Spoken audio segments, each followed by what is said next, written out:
ഇന്നലെ രാത്രി ഇവിടെ നല്ല മഴയും ഇടിവെട്ടായിരുന്നു കേട്ടോ. ഓരോ ദിവസം ഓരോ തരത്തിലാണ് ഇപ്പോൾ ക്ലൈമറ്റ് പോണത്.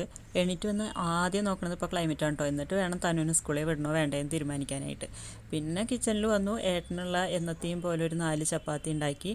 അത് കഴിഞ്ഞിട്ട് പിന്നെ നമ്മൾ അപ്പോൾ ഇന്ന് സവാളക്കറിയാണ് കേട്ടോ കൊടുത്ത് വിടാമെന്ന് വിചാരിക്കണത്. അപ്പോൾ ഞാൻ പകർത്തി വെച്ചിട്ടുണ്ടായിരുന്ന വെളിച്ചെണ്ണ കഴിഞ്ഞു കേട്ടോ. അപ്പോൾ ഞാൻ ആ പാക്കറ്റിൽ നിന്ന് ഒരു കണക്കിന് കുറച്ച് വെളിച്ചെണ്ണയൊക്കെ എടുത്തിട്ട് ചട്ടിയിലിട്ടു. അതിനുശേഷം അതിലേക്ക് സവാള പിന്നെ അതേപോലെ കുറച്ച് ഉപ്പ് ഇതൊക്കെ ചേർത്തിട്ട് ഒന്ന് സവാള ഒന്ന് വാടി വരുമ്പോഴേക്കും തനു ലഞ്ച് ബോക്സിലേക്ക് നമ്മൾ ഇന്നും ബ്രെഡ് ടോസ്റ്റ് തന്നെയാണ് കേട്ടോ ആക്കണത്. അപ്പോൾ അത് വേഗം ആക്കി വെച്ചു.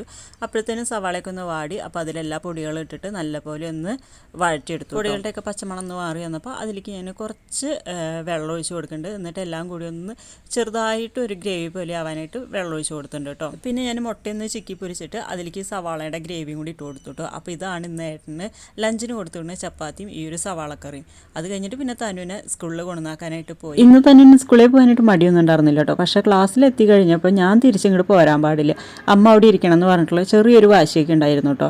പിന്നെ കുറച്ച് കരച്ചിലൊക്കെ ഉണ്ടായി. പിന്നെ ടീച്ചർ വന്നപ്പോൾ പിന്നെ അങ്ങോട്ട് സമാധാനമായിട്ടിരുന്നു. അന്നേരം ഞാൻ അവളോട് പറഞ്ഞിട്ടുണ്ടായിരുന്നു കേട്ടോ, ഞാൻ പായസം ഉണ്ടാക്കി വെക്കാന്നുള്ളത്. സേമിയ പായസം അവൾക്ക് ഭയങ്കര ഇഷ്ടമാണ് കേട്ടോ. പക്ഷേ സേമിയ എൻ്റെ കയ്യിൽ ഉണ്ടായിരുന്നില്ല, സേവിയാനാണ് ഉണ്ടായിരുന്നത്. കുറച്ചും കൂടി നൈസാണ് സേമിയനെ വെച്ച് നോക്കുമ്പോൾ. പക്ഷേ കുഴപ്പമൊന്നുമില്ല, നല്ല ടേസ്റ്റാണ് കേട്ടോ. അപ്പോൾ അത് വെച്ചിട്ട് ഒരു തട്ടിക്കൂട്ട് ചെറിയൊരു പായസം അങ്ങോട്ട് ഉണ്ടാക്കി വെച്ചിട്ടുണ്ട്.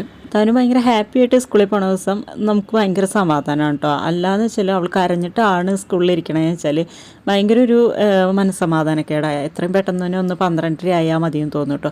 അങ്ങനെ സ്കൂളിൽ ചെന്ന് നോക്കിയപ്പോൾ ആൾ കുഴപ്പമൊന്നുമില്ല, ഭയങ്കര സന്തോഷമായിട്ട് ഇരിക്കണുണ്ടായിരുന്നു കേട്ടോ.